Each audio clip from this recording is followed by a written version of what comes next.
तो भाई लोग कैसे हो। आज मैं फिर आप लोग के लिए बांकेलाल की स्टोरी लेके आया हूँ, बांकेलाल और तिलिस्मी जाल। चलिए कहानी स्टार्ट करते हैं। राजा विक्रम सिंह का प्यारा नगर विशालगढ़ आजकल एक अजीबोगरीब मुसीबत में फंसा हुआ था। विशालगढ़ के नागरिकों में दहशत फैली हुई थी। हे भगवान, सूर्य ढलने वाला है, जल्दी करो, नगर नगर अधिक दूर नहीं है।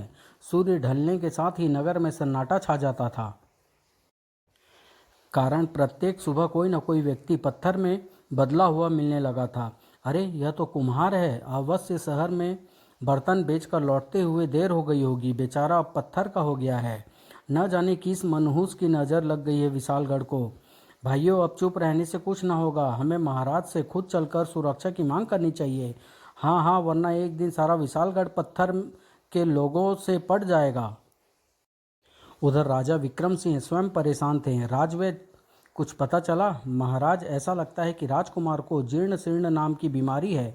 इस बीमारी में शरीर के अंदर के भाग शून्य हो जाते हैं और शरीर बेजान सा हो जाता है। रानी स्वर्णलता भर्राए स्वर में कह उठी, राजवैद्य जी, कुछ भी कीजिए मगर मेरे राजकुमार के प्राण बचा लीजिए। किस्मत पर भरोसा रखिए रानी जी। कुछ देर बाद, महाराज, इस बीमारी के दो उपचार हैं। दो उपचार? जल्दी से हमें बताइए राजवैद्य जी कि वह उपचार क्या है। सोंपू जाति के सर्प की लार राजकुमार की देह में प्रविष्ट कराई जाए। सर्प की लार? यह आप क्या कह रहे हैं राजवैद्य जी? घबराइए नहीं महामंत्री जी, सोंपू जाति का सर्प विषधर नहीं होता, बल्कि उसकी लार में इस बीमारी को अच्छा करने के चमत्कारी गुण होते हैं। ओह, किंतु यह सोंपू सर्प मिलेगा कहाँ? विशालगढ़ से कन्याकुमारी तक कहीं भी, किंतु महाराज यह दुर्लभ सर्प है, इसकी खोज में तो कई बरस लग जाएंगे। तब राजकुमार के लिए मृत संजीवनी बूटी का दूसरा उपचार ही उचित होगा। यह आसानी से सरयू नदी के तट पर ढूंढी जा सकती है। ओह, तब तो शीघ्र ही हमें यह बूटी मंगानी होगी। इतना सुनते ही बांकेलाल चौंक पड़ा। चल बेटा बांके, इससे पहले कि किसी की नज़र तुझ पर पड़ जाए, खिसक ले यहाँ से, नहीं तो तू बूटी लेने तुझे ही जाना पड़ेगा। बांकेलाल ठहरो, बांकेलाल। मर गए पड़ गई मुच्छड़ की नजरें मुझ बलि के बकरे पर। तब तक महामंत्री धर्म सिंह व राजवैद्य भी वहां आ पहुंचे। बांकेलाल, हमें देखकर तुम वापस क्यों जा रहे थे? वह वो महाराज, मैंने सब सुन लिया है महाराज। राजकुमार की बीमारी के विषय में सुनकर मैं सोंपू सर्प की तलाश में जा रहा था। महाराज, सोंपू सर्प चाहे दुनिया के किसी भी कोने में क्यों ना हो, मैं उसे ढूंढ निकालूंगा। सोंपू ना मिला तो काले नाग से ढसवा कर अपने रास्ते का कांटा साफ कर दूंगा। वाह बांकेलाल, मुझे तुमसे यही उम्मीद थी। यह सुनते ही राजवैद्य जल्दी से बोला, बांकेलाल, सोंपू सर्प के स्थान पर तुम मृत संजीवनी बूटी लेकर आओ, मैं तुम्हें उसकी पहचान के विषय में बता दूंगा। तो जल्दी कीजिए राजवैद्य जी, राजकुमार विशालगढ़ का इकलौता उत्तराधिकारी है, उसे कुछ हो गया तो मैं सारी दुनिया के सोंपू सर्पों को भून कर खा जाऊंगा। और बेचारे बांकेलाल को ओखली में सिर देना ही पड़ा। बांकेलाल, बूटी लेकर जल्दी लौटना। अवश्य लौटूंगा महाराज, तब तक राजकुमार के प्राण शायद निकल चुके होंगे।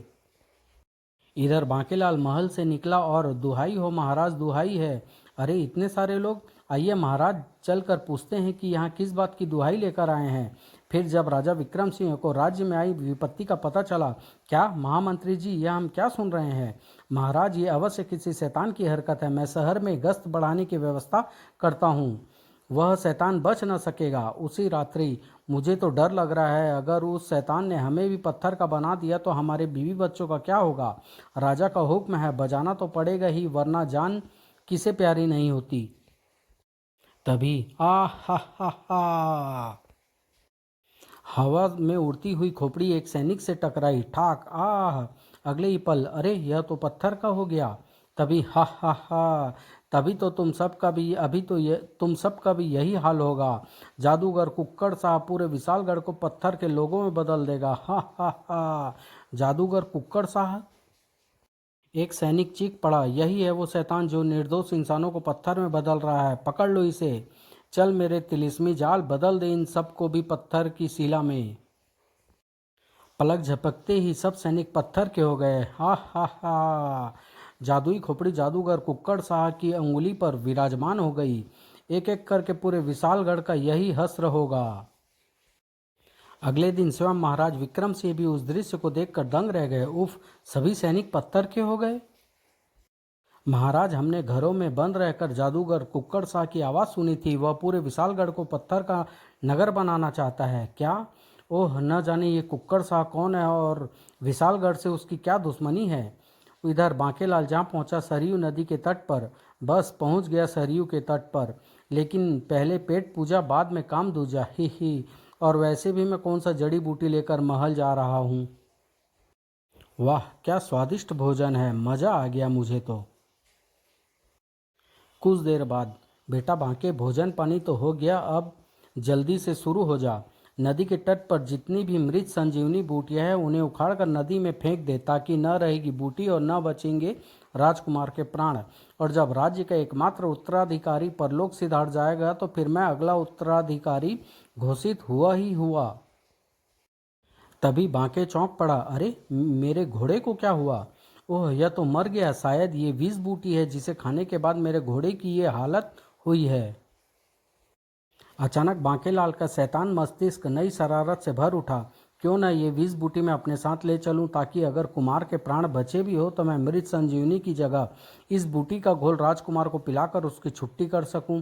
बांके ने बहुत सी विष बूटियां तोड़कर जेब में भर ली और वापस लौट पड़ा।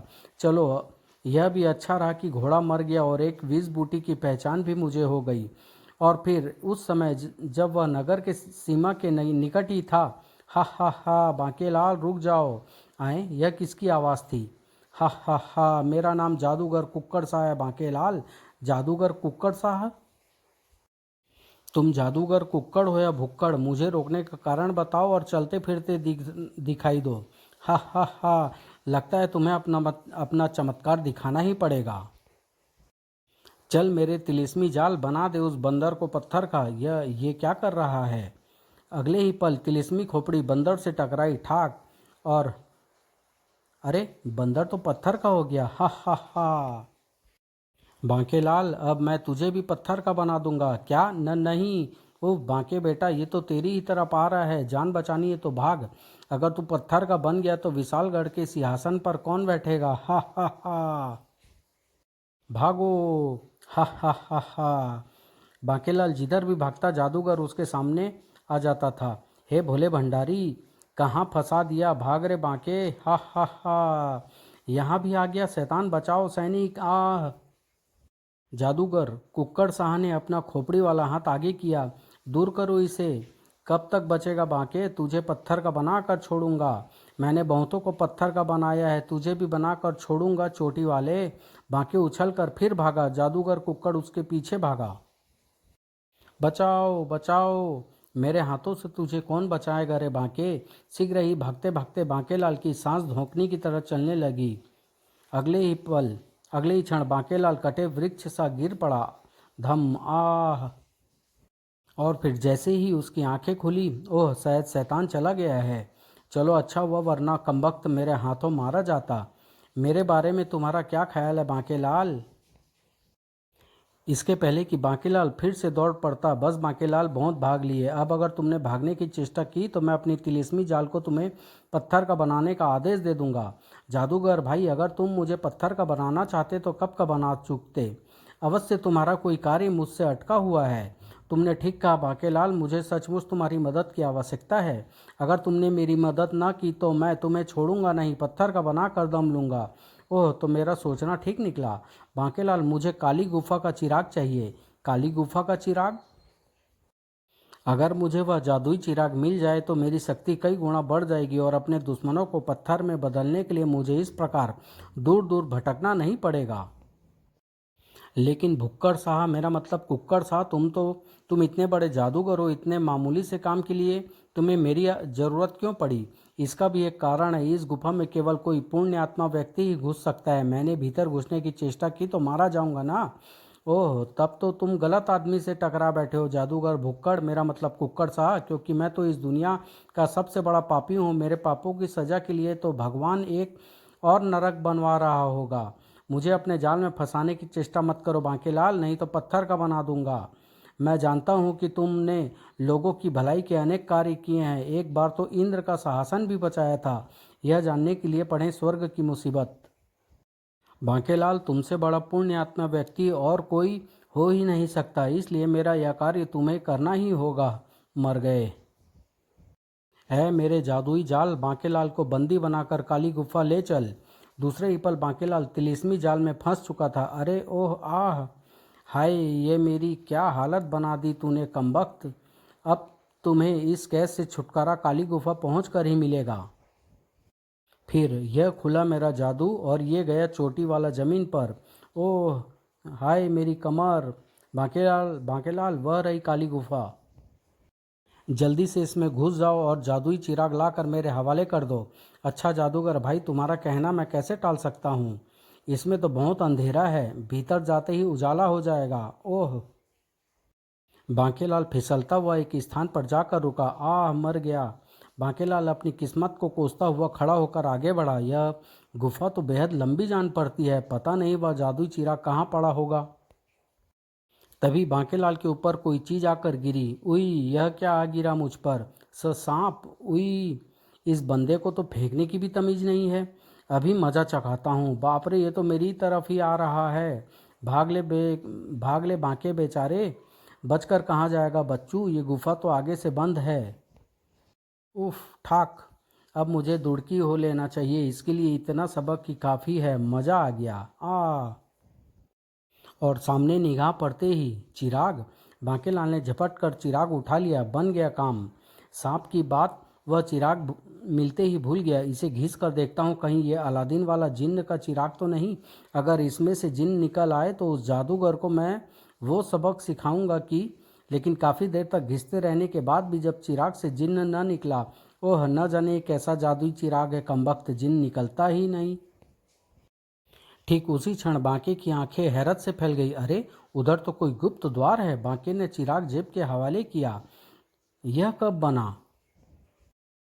यह तब बना होगा जब मैं गिरा था। जरूर उस चिराग वाले स्थान के आसपास से ही इस द्वार को खोलने की व्यवस्था है। मगर ये द्वार खुल कहाँ रहा है, देखता हूँ।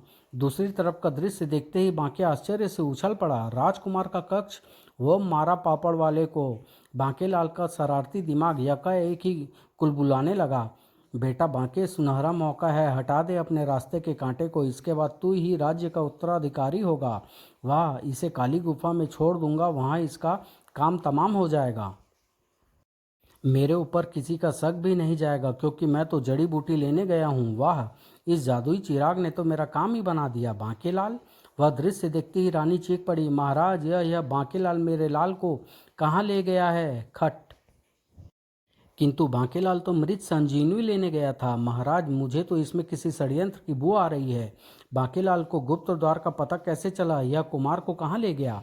सोचने का समय नहीं है महाराज। यह बताइए कि इस द्वार को कहाँ से खोला जा सकता है। ओह, राजा विक्रम सिंह ने एक कल कील दबाई तो गुप्त द्वार अपने आप खुल गया। आइए महाराज, जल्दी कीजिए, मैं मसाल लूँ। मेरा लाल। इधर बांकेलाल तेजी से गुफा के सकरे मुंह की तरफ बढ़ रहा था। अब यह कांटा हमेशा के लिए मेरे रास्ते से निकल जाएगा और मैं बनूंगा अगला राजा। हा हा हा। उई, मर गया मैं तो। यह तो वही है, पिछली बार मैंने इसे नहीं डसा, लेकिन अब इसे डसे बिना नहीं छोड़ूंगा। राजकुमार को यहीं शिला पर लिटा देता हूँ। यह सांप इसे देखेगा तो जरूर डस लेगा। हिस हिस की आवाज़ सुनकर बांकेलाल उछल उछल कर पलटा। बाप रे। बच बांके। बांके सिर पर पांव रखकर भागा और ढलवा गुफा के मुंह की ओर चढ़ता चला गया। शाबाश बांके, जल्दी से ऊपर आ जाओ। जल्दी से बाहर निकलूं, वरना यह सांप मुझे डसे बिना नहीं छोड़ेगा। मुझे बाहर खींचो जादूगर। जबकि अंदर। उफ, यहाँ तो काफ़ी फिसलान है। कमबख्त बच निकला, लेकिन जाएगा कहाँ। उसका बच्चा तो इसी गुफा में है। उसे लेने तो वह आएगा ही, और तब एक बार तो उसे डस ही लूंगा। जबकि इधर राजा विक्रम सिंह इत्यादि के मुंह से वह भयानक दृश्य देखते ही चीख निकल गई। महामंत्री जी, सांप, मेरा लाल, ओह मेरा लाल। महामंत्री धर्म सिंह तलवार लेकर सांप की तरफ झपटे ही थे कि एकाएक राजवैद्य चीख पड़े। ठहरिए महाराज, यह तो सोंपू सांप है। सोंपू सांप, भाग ले बेटा सोंपू, ये तो तेरा भोंपू बजा देंगे।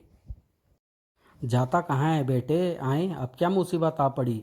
रानी स्वर्ण लता ने झपट कर राजकुमार को उठा लिया। उफ महाराज, सांप ने तो इसे डस लिया है। वाह, यह तो और भी अच्छी बात है। अब फिक्र की कोई बात नहीं, सोंपू साहब की लाल राजकुमार की देह में प्रविष्ट हो चुकी है। महाराज, खतरा टल गया है। क्या सच? मेरा लाल, जाओ सोंपू, तुमने तो हमारे भावी प्रजा राजा के प्राणों की रक्षा की है। भाग ले बेटा सोंपू, आज बच गया तू। यह सब बांकेलाल के कारण हुआ। अवश्य उसे पता था कि सोंपू साहब यहाँ उपस्थित है, इसलिए उसने राजकुमार को शयन कक्ष से उठाकर यहाँ रख छोड़ा ताकि सोंपू साहब उसे डस सके। ऐसा ही लगता है महाराज, किंतु बांकेलाल गया कहाँ? तभी राजा विक्रम सिंह कुछ सोचकर उछल पड़े। अरे, कहीं वह चिराग! ओह, क्या हुआ महाराज? आप रानी जी को लेकर सैन्य कक्ष में जाएं राजवेद, और तुम मेरे साथ आओ महामंत्री। उसी समय बाहर, बांकेलाल, लाओ चिराग मेरे हवाले कर दो। वह दृश्य देख रहे राजा विक्रम चिल्ला उठे, नहीं बांकेलाल, चिराग उसे मत देना। अरे महाराज विक्रम सिंह, राजा विक्रम सिंह! राजा विक्रम सिंह को देखकर जादूगर ने कड़क कर अपने तिलिस्मी जाल को आदेश दिया, ए जादुई जाल, जा बांकेलाल से वह चिराग छीन ले। अभी लो मेरे आका। बाप रे, अगर ये खोपड़ी मुझसे छू गई तो मुझे पत्थर का बना देगी। ओह, मैं फंस गया यहाँ। हड़बड़ी में बांके भागा तो टकरा गया एकदम पीछे खड़े पेड़ से। मर गया रे। तभी राजा विक्रम सिंह ने गुफा से बाहर निकलकर वह चिराग उठा लिया। इधर, ए मेरे जादुई जाल, तू बांके को पत्थर का बना, मैं अपने पुराने दुश्मन से चिराग लेता हूँ। ओह! इधर जैसे ही वह जादुई खोपड़ी गिरे पड़े बांके की तरफ लपकी। अब मेरी तमन्ना पूरी होगी तुझे पत्थर का बनाकर। राजा विक्रम सिंह ने चिराग को तुरंत नीचे पटक दिया। धड़ाम! इसी के साथ तिलिस्मी जाल एक धमाके के साथ टुकड़े टुकड़े होकर बिखर गया। धड़ाम! जादूगर कुक्कड़ सा क्रोध से गरज पड़ा, विक्रम सिंह, तूने मेरे तिलिस्मी जाल की शक्ति को खत्म कर दिया। मैं तुझे नहीं छोड़ूंगा। बांकेलाल, बचाओ! जादूगर ने झपट कर विक्रम सिंह की मूछें पकड़ ली। मैं तेरी मूछें उखाड़ दूंगा। एकाएक बांकेलाल का मन फिर एक नई शरारत से भर उठा। वह आसपास कोई नहीं है, क्यों न यह 20 बूटी में जादूगर कुक्कड़ शाह को दे दूं ताकि राजा विक्रम सिंह को खिलाकर वह उसका पत्ता साफ कर दे। यह सोचकर वह बोला, जादूगर कुक्कड़ शाह, ठहरो, यह मुच्छर तुम्हारा ही नहीं मेरा भी दुश्मन है। क्या बांकेलाल, यह तुम क्या कह रहे हो? मैं ठीक कह रहा हूँ जादूगर, तुम इसे समाप्त करना चाहते हो ना? यह लो, यह 20 बूटी है, इसे खिला दो, पलक झपकते ही इसका काम तमाम हो जाएगा और मुझे तुम अपना दोस्त ही समझो। हा हा हा। बांकेलाल, धोखेबाज! लेकिन यह क्या? जादूगर ठहाका लगा उठा। हा हा हा। बांकेलाल, तुम मुझे मूर्ख समझते हो, पर मैं उतना मूर्ख नहीं जितना दिखता हूँ। मैं जानता हूँ तुम मृत संजीवनी की तलाश में महल से निकले थे। ये 20 बूटी नहीं, मृत संजीवनी बूटी है, जिसे विक्रम सिंह को खिलाकर तुम उसे अमर करना चाहते हो। हा हा हा। किंतु यह बूटी अब मैं खाऊंगा, और 20 बूटी खाते ही बेड़ा गर्क! जादूगर 20 बूटी खाकर मर गया तो क्या हुआ? अभी भी एक मौका और मेरे पास है। मैं राजा विक्रम सिंह को टेंटुआ दबाकर लाश जंगल में फेंक देता हूँ। अभी बांकेलाल सोच ही रहा था कि तभी महामंत्री सैनिकों के साथ वहां पहुंच गया। हाय बांकेलाल, अगर तुम न होते तो आज यह जादूगर भीमा मुझे जिंदा न छोड़ता। लेकिन बांके, वह सचमुच 20 बूटी थी। अगर जादूगर मुझे खिला देता तो? नहीं महाराज, मैं जानता था कि जादूगर यह बूटी अमर होने के लालच में खुद ही खाएगा। तभी महाराज, आपके लिए एक नहीं दो खुशखबरियां हैं।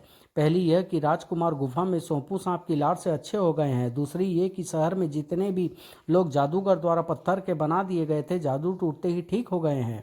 और यह सब हुआ है मेरे बांके के कारण। अगर बांके राजकुमार को गुफा में उठा कर न लाता तो बांके, तुम्हें कैसे पता चला कि गुफा में सोंपू सांप है? चल बेटा बांके, टूटी योजना की टांग, अब अपनी जान बचा। महाराज, दरअसल ये सांप तो मुझे राह में दिखाई पड़ा था। तभी शिव की भविष्यवाणी हुई कि बांके, यही सोंपू सांप है।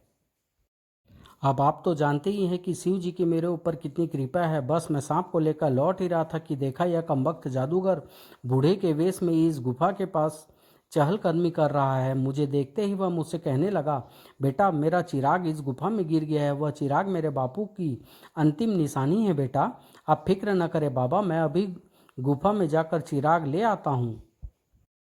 मुझे भी उस गुफा के रास्ते ही कुमार के कक्ष में जाना था। दरअसल शंकर भगवान ने मुझे यह रास्ता सुझाया था ताकि मैं चुपके से कुमार को ले जा कर ठीक करके आप सबको हैरान कर दूं। फिर बच्चे को सोंपू सांप के निकट छोड़कर मैं बाहर आया तो बूढ़ा जादूगर के वेश में आ गया। मैं जादूगर कुक्कर सा हूँ, ला वह चिराग मुझे दे दे बांकेलाल। बांकेलाल ने अपनी बात समाप्त की तो विक्रम सिंह बोले, ओह, उसने गुफा में से चिराग लाने के लिए तुम्हें इसलिए कहा बांकेलाल क्योंकि अगर वह स्वयं भीतर जाता तो राजगुरु के श्राप के कारण मारा जाता। ऐसा क्यों महाराज? बांकेलाल, पूरी कहानी तो मैं तुम्हें फिर कभी बताऊंगा। अभी इतना जान लो कि जादूगर भीमा ने पहले भी एक बार राज्य में उत्पात मचाया था। क्रुद्ध होकर राजगुरु ने उसके तिलिस्मी जाल की शक्ति को चिराग में बंद करके काली गुफा में रख दिया था, लेकिन जादूगर भीमा कुक्कड़ सा बनकर नई शक्तियां हासिल करके फिर से उत्पात मचाने चला आया और मेरे बांकेलाल की अनोखी सूझबूझ से मारा गया। अब तेरा क्या होगा रे बांकेलाल? बोलो बांकेलाल की जय। समाप्त।